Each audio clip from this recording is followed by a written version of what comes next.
¿Cómo están? Bienvenidas, bienvenidos al escenario del poder. Comienza Stock disponible por Vía X. Conversaciones necesarias en este Chile que estamos escribiendo entre todas y entre todos. Y en Vía X, en tu propia vía, se abre la comunidad del pensamiento para discutir aquellos temas que, por supuesto, te interesan. Como, por ejemplo, el conflicto con las ISAPRES. ¿Se podrá resolver antes de mayo, que vence el plazo que la superintendencia dio para cumplir el supremazo de más de 1.400 millones de dólares que tendrían que pagar por cobros fuera de la ley, según la Corte Suprema, ¿no? Todo eso lo conversamos con don Víctor Torres, superintendente de salud. Doctor Torres, bienvenido nuevamente a este Living Ciudadano. Muchas gracias, Freddy, por la invitación. Un gusto estar nuevamente contigo. Agradecerle, por supuesto, que hay esa promesa, ¿no? Que usted dijo, cuando sepamos más antecedentes sobre esto, vamos a venir nuevamente a este Living a hablar de hacia dónde van las ISAPRES. Acá estamos. Ahora, no sé en qué va esto, Víctor, porque se está esperando la ley corta, que tiene que salir antes de mayo. En fin, comencemos con este titular y Perfecto. lo hablamos con usted. Ahí está.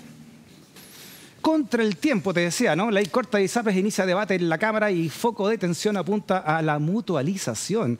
El Ejecutivo, además, se verá enfrentado a una comisión de salud que discrepa incluso en algunos elementos que el gobierno impulsa. Claro, salió esto del Senado, está llegando a la Cámara de Diputados y ya se ve en la Cámara de Diputadas y Diputados que no hay cosas que gustan de lo que salió en el Senado, como por ejemplo este concepto de la mutualización de la deuda y además que, según el Senado, puedan alzar los precios sin tope, ¿no? Las ISAPRES para así ayudarlas, entre comillas, a pagar estos 1.400 millones de dólares. ¿En qué está esto?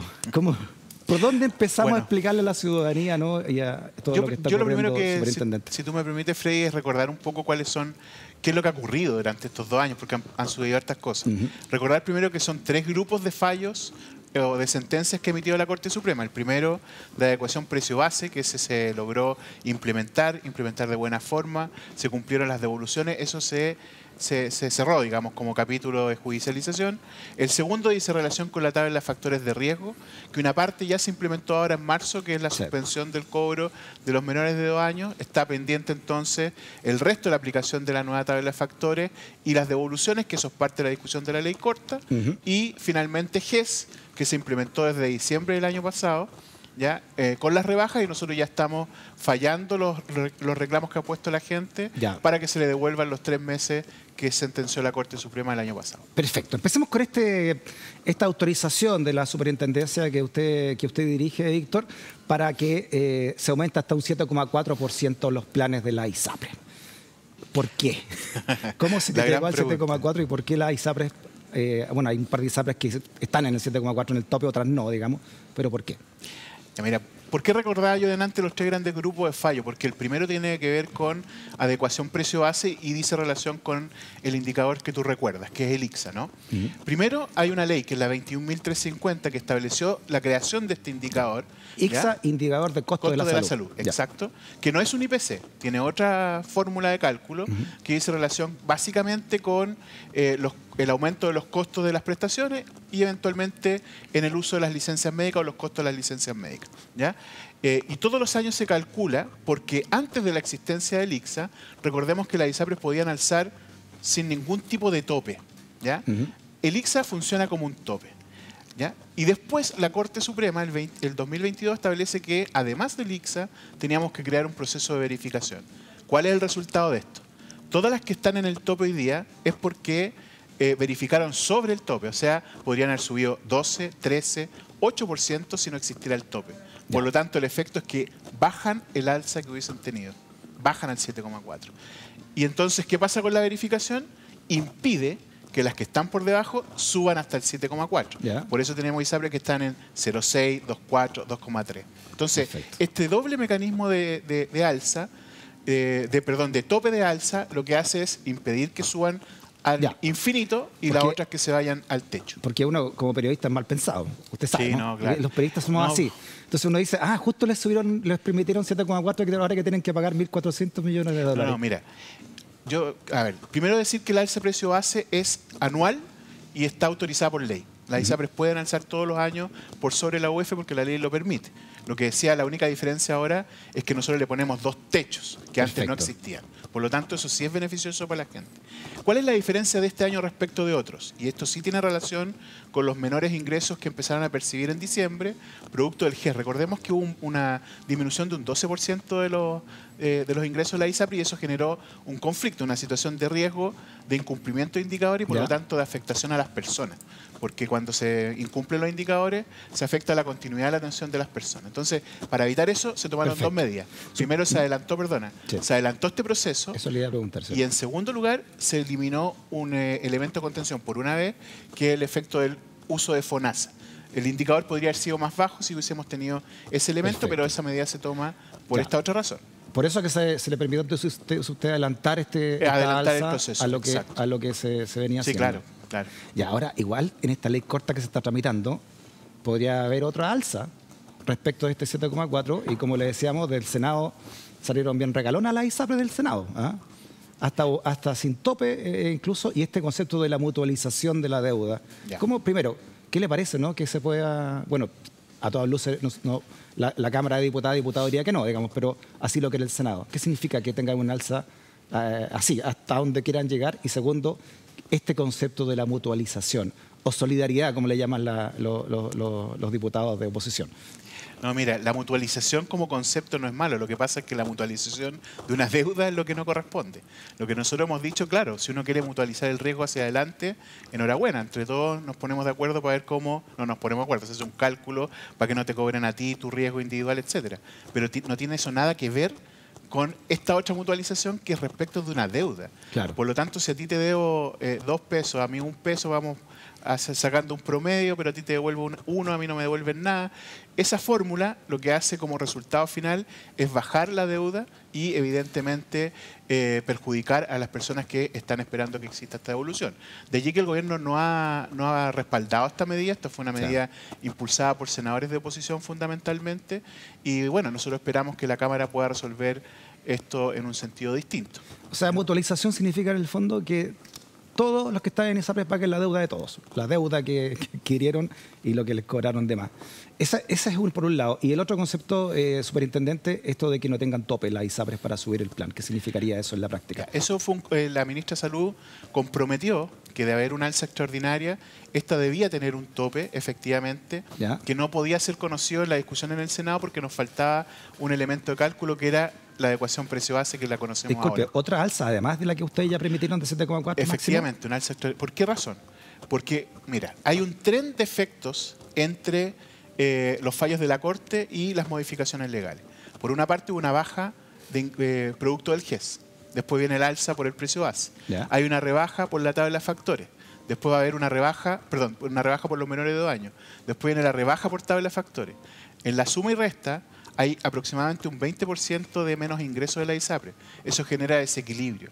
Y ese desequilibrio, si no de alguna forma u otra se compensa, empiezan la ISAPRE a poder a caer, digamos, en el cumplimiento de indicadores y eso podría afectar la continuidad de atención de las personas. ¿Qué es lo que nos preocupa a nosotros? El punto es que tú no puedes traspasar todo ese problema a precio, ¿no? No le puedes traspasar todo el problema a las personas y de allí que la ley obliga a las ISAPRES a que tengan planes con contención de costos, disminuyan su gasto de administración y venta, para que ellos también pongan de su parte para equilibrar los flujos. Distinto es la deuda, por eso que la mutualización no es algo que esté apoyando el gobierno. Estamos en marzo, superintendente, quedan 2 meses más o menos, ¿no? Unas semanas más, unas semanas menos para que vence el plazo, la prórroga que dio la Corte Suprema a petición de ustedes para que se pague esta deuda. Si llega mayo y no hay ley corta, no se pusieron de acuerdo entre Senado y Cámara, ¿ustedes están dispuestos a pedir otra prórroga a la Suprema para el pago de estos 1.400 millones de dólares? Mire, primero decir que nosotros confiamos que se va a cumplir el calendario que estableció la Comisión de Salud de la Cámara, ¿ya? Que ellos dicen que van a votar el 19 de marzo, si mal no recuerdo, en general, y luego 4 sesiones de abril se han dado para poder votar en particular y despacharlo a sala. Eso nos podría dar del orden de un mes para que la comisión mixta pueda eventualmente evacuar su informe y estar antes del 12 de mayo, que sería el escenario ideal. Si no, el gobierno está evaluando distintas medidas. Una posibilidad podría ser ir a la Corte, pero también hay que ver otras alternativas porque uno puede ser improcedente ir a la Corte, pero también por otro lado puede que la Corte nos diga que no. Entonces tú tienes que tener distintas alternativas que se están barajando hoy día. Por eso le preguntaba, ¿cuáles son? Que se están barajando, no las puedo yo responder por una razón de jerarquía, ¿no? Ya, pero se están poniendo en la posición, porque... Absolutamente. Ya. ¿Y aquí la responsabilidad es más del gobierno o de la superintendencia que usted preside, dirige? O sea, la primera responsabilidad de la ISAPRE. Ellos son los que No, pero la ISAPRE ley. están diciendo que ya este pago es mucho, que 400 millones de dólares es mucho. Que la primera responsabilidad de la ISAPRE, ¿no? La ISAPRE están diciendo que 7,4 el alza es muy poco también. Sí, por supuesto. Entonces están alegando por todos lados la ISAPRE. Sí. No, la primera responsabilidad es de la ISAPRE. Ellos incumplieron la ley, por eso que las sentencias las afectan a ellas. Lo que pasa pero es que... sabemos, superintendente, disculpe, por razones que no entendemos como ciudadanos, imagino usted tampoco en su casa, que la ISAPRE se están sintiendo poderosa. Se están sintiendo bien representada en el Parlamento, ¿no? Y estamos hablando de 1.400 millones de dólares y usted nos explicaba que era básicamente por un par de años esto nomás, ¿no? No de los 10 años que han venido burlando la ley según la Corte Suprema también y fallos de la Suprema, ¿no? Efectivamente. Creo que lo explicamos en un programa anterior. Sí, quedamos todos perplejos. Desde el 2020 dijo la Corte Suprema. ¿Por qué? Porque antes de eso no existía una tabla de factores. Claro. Por lo tanto, la Corte dice la prescripción termina en abril del 2020 hacia atrás. ¿Ya? No los 5 años, sino que 2 años y medio creo que era en ese momento de prescripción. Obviamente que esto va avanzando en el tiempo y se sigue sumando los meses en la medida en que no se resuelve este tema. Entonces la deuda igual puede ir creciendo por esa razón. ¿Ya? Entonces, claro, ellos podrán sentirse poderosos todo. Ese es un tema de la ISAPRE. Se están sintiendo bien resguardados, creo yo, la ISAPRE se están sintiendo, ¿no? Mire, ese es un tema que no puedo responder yo. Por eso lo que estamos haciendo Víctor, otra cosa. yo le pregunto como ciudadano también y usuario de ISAPRE, ¿no? Yo también tengo ISAPRE. ¿Qué va a pasar, no? Si entre las cosas que usted dice que están barajando, ¿de quién es la responsabilidad primera, sacando la ISAPRE de esto? ¿Es del gobierno, del ejecutivo o es de la superintendencia? Bueno, lo primero que quiero decir es que es de la ISAPRE. ¿Pero por qué lo digo? Disculpa que sea si majadero. Le entiendo, pero eso no va a pasar, pues. No, pero ¿por qué lo digo? Déjame situar la respuesta. Lo digo porque ellos tienen que cumplir la sentencia. Entonces, ¿por qué razón nosotros o el gobierno presenta este proyecto de ley? Porque para poder cumplir esa sentencia sin que se afecte la continuidad de atenciones, se presenta este proyecto de ley. Entonces, lo que hace el gobierno, en este caso, es actuar con responsabilidad respecto de los usuarios del sistema privado. De tal manera que las ISAPRES no caigan, ¿ya? Y de esa manera puedan, por una parte, continuar las prestaciones, pero también pagar la deuda. ¿Ya? Porque si caen abruptamente, se pueden ir sin pagar deuda y sin mantener las prestaciones de las personas. Esa es la principal preocupación que tiene el Ejecutivo. Pero quienes deben responder ante la justicia son las ISAPRE, no el gobierno ni la superintendencia. Sí, se lo pregunto, superintendente, porque la oposición, uno de los argumentos de la oposición es una crítica al gobierno, que ha sido irresponsable, dicen, porque el gobierno está haciendo peligrar un sistema de salud privado y eso redundaría en que el público se colapsaría, ¿no? Porque toda esta gente terminaría yendo al sistema público.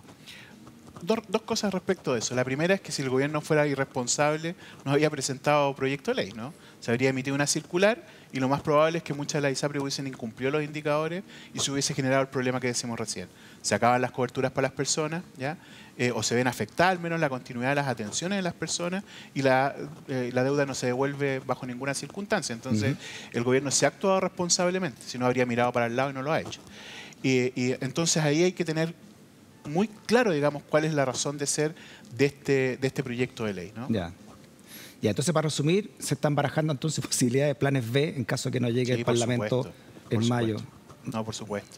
Ya. Sí, hay plan B. Ya, porque los diputados ya han dicho que va a haber mixta y usted que trabajó tanto tiempo en el Parlamento sabe que eso puede... O sea, de hecho yo vi con buenos ojos el calendario que hizo la Comisión de Salud de la Cámara. Yo creo que ellos asumieron con harta sentido de responsabilidad trabajar en este tiempo acotado, comprendiendo que existe primero un plazo, pero también hay un ánimo de responder lo antes posible a la gente. Porque en la medida en que uno pueda pedir plazo, claro, la Corte nos podría dar más plazo, pero eso significa también aplazar la solución que hay que entregar a las personas, ¿no? Exacto. Entonces, frente a eso, yo creo que se ha actuado con harta responsabilidad y agradezco entonces la voluntad que ha tenido la Comisión de Salud de la Cámara para poder enfrentar este tema. ¿Qué le parecen las opiniones del presidente de la Comisión de Salud del Senado, el senador Juan Luis Castro, también colega suyo, ¿no? Que se llamó a que vayan a legalizarlo los problemas, ¿no? A acudir, dice, a los tribunales por este alza de planes. dice el senador, ahí vemos el titular. Bueno, la verdad es que este tema de la adecuación precio-base, como lo comentábamos al principio, que es el primer grupo de sentencias que emitió la Corte, a mi juicio quedó resuelto, ¿no? En la medida en que se aplicó este indicador de costos de la salud como un techo y por otra parte una verificación individual por ISAPRE. De hecho, todas las sentencias posteriores, ya del segundo proceso del 2022, del 2023, han sido contrarios a quienes han presentado recursos, porque la Corte reconoce que estos topes que se colocan evitan que exista un alza que sea arbitraria. El alza puede ser mayor o menor, pero hoy día ya no es arbitraria, no es injustificada. Tiene una justificación técnica que es la que permite entonces, además que no se vaya al infinito, porque si no podría ser un alza enorme. O sea, ¿está errado entonces el senador Castro cuando llama a acudir a la superintendencia o a los tribunales por esta alza a los afiliados? La gente tiene todo el derecho de acudir tanto a los tribunales como a la superintendencia. Ahora, hay causas, ¿no?, que nosotros podemos acoger, como por ejemplo que una persona tenga un plan menor de un año y le subieron el precio, eso no corresponde. Si no lo notificaron, también no pueden alzar, porque es una condición para alzar que esté notificada la persona, ¿ya? O que esté por sobre los indicadores o la verificación. Si a alguien le sube más de lo que corresponde por cada ISAPRE, también puede reclamar. O sea, si sube un ISAPRE hasta el 7,4, ¿ustedes aceptarían eso como parte? Si es que le corresponde el 7,4, porque hay otras que verificamos menos. Acuérdate que hay algunas que tienen 0,6, 2,4. Si esas suben sobre lo verificado, también la gente puede reclamar y nosotros vamos a fallar a favor de las personas. ¿Han recibido reclamos ya a estas alturas, superintendente? Pocos, pero yo creo que va a empezar. Sí, lo que pasa es que siempre mucha gente reclama al tiro, ¿no? Pero yo creo que esto se va a ir dando en la medida en que se va notificando a las personas, ¿no? Oiga, esto es lo que quería la Suprema evitar, ¿no? Que se siguiera judicializando todos estos problemas con la ISAPRE. Mire, queda entonces la caja de Pandora abierta. Es que siempre cuando suben los precios la gente va a judicializar si el punto es si se resolvía o no el problema de la arbitrariedad, ¿no?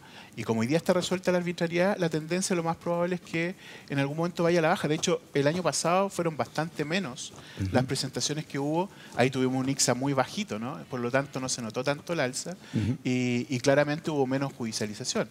Pero aún así, los judicializados salieron en su gran mayoría, por lo menos, en contra de los afiliados porque ya estaba justificada esa alza. Víctor, usted nos contaba en la entrevista anterior que ya casi 1 millón de personas se han cambiado al sistema público desde la ISAPRE ya, ¿no? 1 millón de personas, 1 millón es la que ha llegado a FONASA, ¿ya? Y 600.000 en 2 años aproximadamente se han ido del sistema, ¿ya? De ISAPRE. Lo que pasa es que a FONASA llega gente que viene de la ISAPRE, pero gente también que entra al mundo laboral. Por lo tanto, la gente que recién ingresa ha preferido mayoritariamente el FONASA, algo bien interesante. Por lo tanto, ahí hay un desafío que también lo contiene la ley corta, que es cómo permitimos que el FONASA le entregue mejores coberturas a las personas que quieren ir al sistema privado.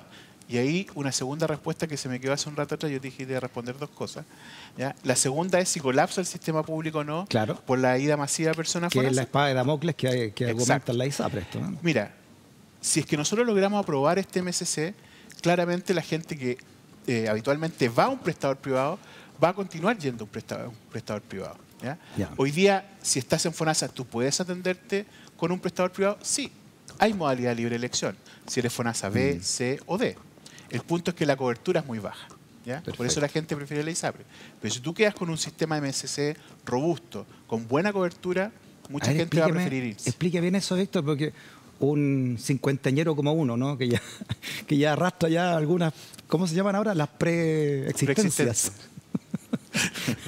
Que claro, que por lo que uno generalmente no se cambia a un sistema público, ¿verdad? ¿Con esto sería realmente competitivo el sistema público, FONASA, con una ISAPRE? Sí, yo creo que se... ¿En qué consiste? Para que explíquelo bien, Yo creo que es bien interesante porque hoy día, como te digo, FONASA funciona de 2 maneras, ¿ya?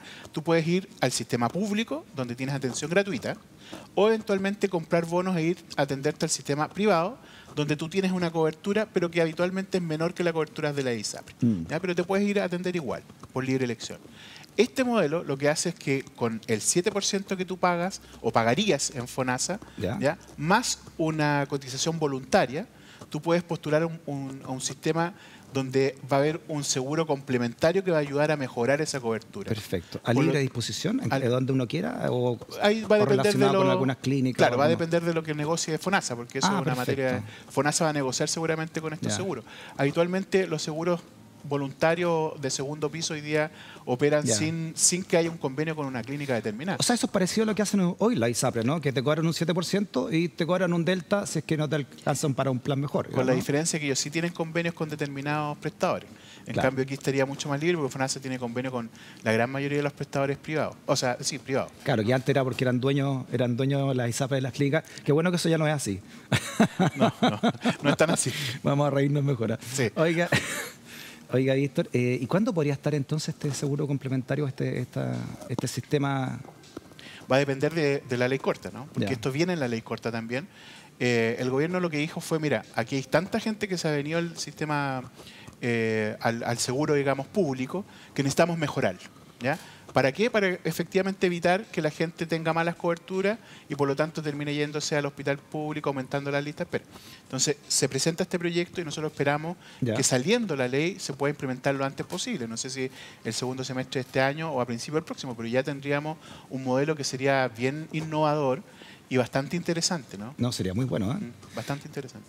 Bueno, hablamos de la espada de Damocles, ¿no? Que argumentan quienes ayudan a la ISAPRE o quienes quieren ayudar a la ISAPRE, y que esto, que si la ISAPRE no cobran más o les cobran los 1.400 millones de dólares, se viene todo al suelo y hay un cataclismo en la salud chilena.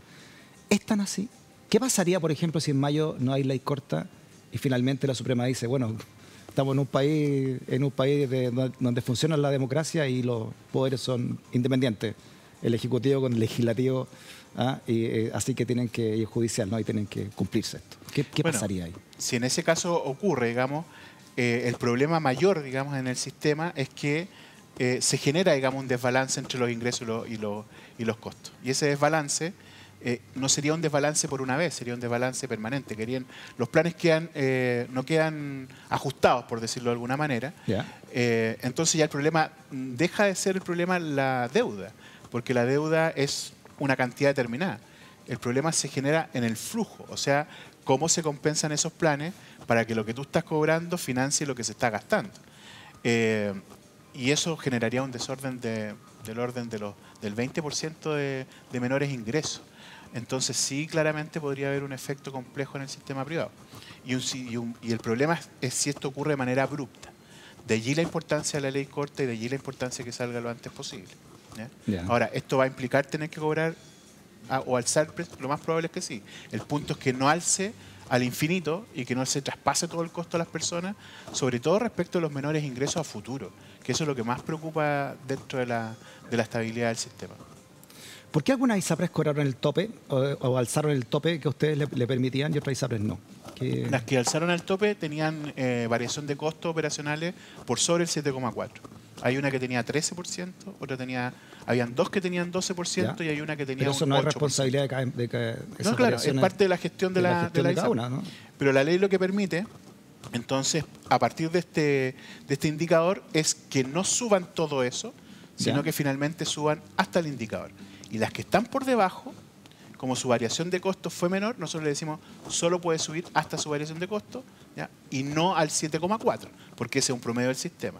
Entonces hay algunas que variaron sus costos en 0,6, fueron más eficientes, ¿ya? Perfecto. Por lo tanto requieren subir solo 0,6, no requieren subir 7,4. No sé Ya. si logro explicarme, Sí, pero sí. es un poco enredado. Pero todo esto implica que se acoten las alzas.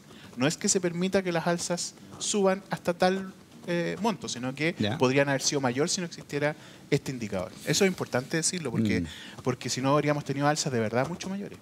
Veamos el siguiente titular, superintendente.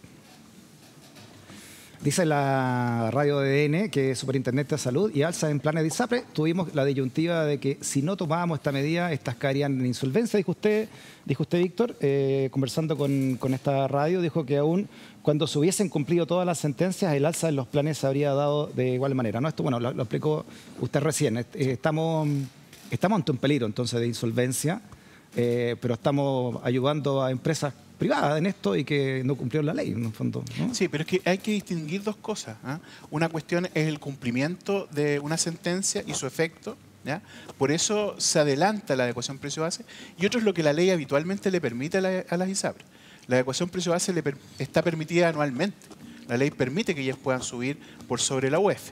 El punto Ya. es si esa alza se justifica o no. De allí que estos mecanismos que hemos conversado establecen estos techos, ¿ya? Y se elimina la arbitrariedad. No es que la ISAPRE pueda decir, subo lo que quiero, ¿no? Ya eso se acabó. Y se genera entonces este techo. ¿Por qué se adelanta? Porque efectivamente, cuando dejan de cobrar esta diferencia del GES, se vuelven a descuadrar los ingresos y hay ISAPRES que estaban en riesgo de caer en insolvencia. ¿Cuál es el efecto de eso? Que la continuidad de las atenciones de las personas se vieran afectadas producto del cierre de los convenios y una serie de otras medidas que habitualmente se toman cuando caen en insolvencia, que haya corralitos, etcétera. Sí, es bien raro todo lo que está ocurriendo, ¿eh? Porque está todo mezclado. Porque si el problema, Freddy, es que el sistema está construido de una manera, ¿ya?, que a mí no me gusta, ¿ya?, porque todo lo traspasa a precio, todos los costos se traspasan a las personas. Claro. Lo que tú pagas, ¿ya?, o lo que gastamos en el sistema privado, al final se traspasa al precio de tu plan. Entonces al año siguiente lo que se gastó durante un año se termina traspasando. Y eso es una mala fórmula, porque al final del día, digamos, la gente no va a poder pagar los planes. Y esto se va a ir jibarizando como ha ocurrido hasta ahora. Exacto. Claro que todo esto que está pasando es muy curioso, ¿no? Porque por un lado son empresas privadas que los defensores del libre mercado dicen, bueno, las mejores tienen que seguir, ¿no? Y por otro lado hay un fallo de la Corte Suprema que uno dice, bueno, en toda república la Suprema es suprema, tiene que cumplirse un fallo por todo lo que eso significa para una república. Y por otro lado, la oposición, que también de derecha, digamos, está diciendo, bueno, hay que solidarizar las deudas. Entonces, se han mezclado una serie de argumentos aquí que es todo muy paradójico, Víctor. Usted también, que fue diputado, ¿no?, y que sabe muy bien estos vericuetos de la política de ahí adentro, que finalmente la ciudadanía dice, mira, les cobraron 1.400 millones de dólares en la Suprema por un estudio hecho por la superintendencia que usted preside. Después una comisión de expertos del Senado lo bajó a 400, menos de un tercio, ¿no?, casi un cuarto. Después el gobierno dijo, no, que sean 1.000, 1.100, y luego ustedes dijeron, no, que sean una cifra parecida, 1.185, 87 millones de dólares. Entonces, toda esta danza de millones, ¿qué hay detrás de todo esto, superintendente? A ver, primero, cuando uno habla de la cifra de la deuda, es una cifra estática, aun cuando la cifra es dinámica. ¿Y por qué es dinámica? Porque se va acumulando en el tiempo.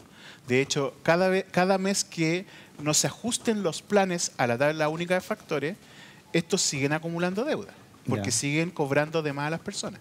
Por lo tanto, cuando se corte el taxímetro, va a ser el momento en que nosotros coloquemos la tabla de factores, ¿ya? Ahí se para la deuda, pero también disminuyen los ingresos, ¿ya? Del grupo de los 3 grupos de sentencia de la Corte ya se han cumplido 2. Falta un tercero, que es este. Yo quiero situar eso porque cuando uno dice los fallos se cumplen o no, se han cumplido. 2 de 3. Y este tercero, que tiene que ver con la tabla de factores, la idea es que se cumpla de la mejor forma con la ley corta. ¿Para qué? Primero, para que se pague lo deudado, y segundo, para que se pueda mantener la continuidad de las atenciones de las personas del sistema privado de salud. Perfecto. Y eso puede requerir entonces esta alza. Entonces la idea es que no se traspasen esos costos en su totalidad a las personas, porque se genera este descalabro, ¿no?, de tener planes que finalmente pueden ser muy altos de pagar e insostenibles en el tiempo. Superintendente, bueno, ojalá que se llegue a puerto al menos con esta idea, ¿no?, de reforzar el sistema público y así ayude a regular todo esto que está ocurriendo con el sistema privado, ¿no? Y se cumpla esta ley corta al menos en eso, ¿no? Yo creo que coincidimos en eso, ¿no? Me imagino, ¿cierto? Claro, por supuesto. De fortalecer el sistema público para que pueda, de alguna forma u otra, ser un regulador, ¿no? Y de esa manera poder tener también, no solo para la gente que pueda tener mayor vulnerabilidad, estar en este seguro público, sino que gente también de clase media que quiere optar a mejores condiciones de seguro, pueda mantener las condiciones de acceso a los prestadores privados, ¿ya? Yo creo que esa fórmula que se ha presentado, insisto, es muy interesante y yo creo que va a transformar en FONASA en un seguro 2.0. Bueno, atento entonces ahí para que estemos todos como ciudadanos a lo que va a ocurrir de aquí a mayo en el Parlamento y por supuesto también en el Ejecutivo y en el Legislativo con este supremazo de nuestro tribunal, al mayor tribunal, digamos, la Corte Suprema. A nombre del equipo, muchas gracias, superintendente, por haber venido nuevamente y en cualquier momento lo estamos llamando, otra vez, si hay alguna duda. Encantado de venir y muchas gracias por la invitación, siempre muy agradable estar en stock disponible. Que esté muy bien, superintendente. Gracias. Hacemos una pausa, seguimos conversando en este Living Ciudadano desde Vía X. No te vayas de la sintonía.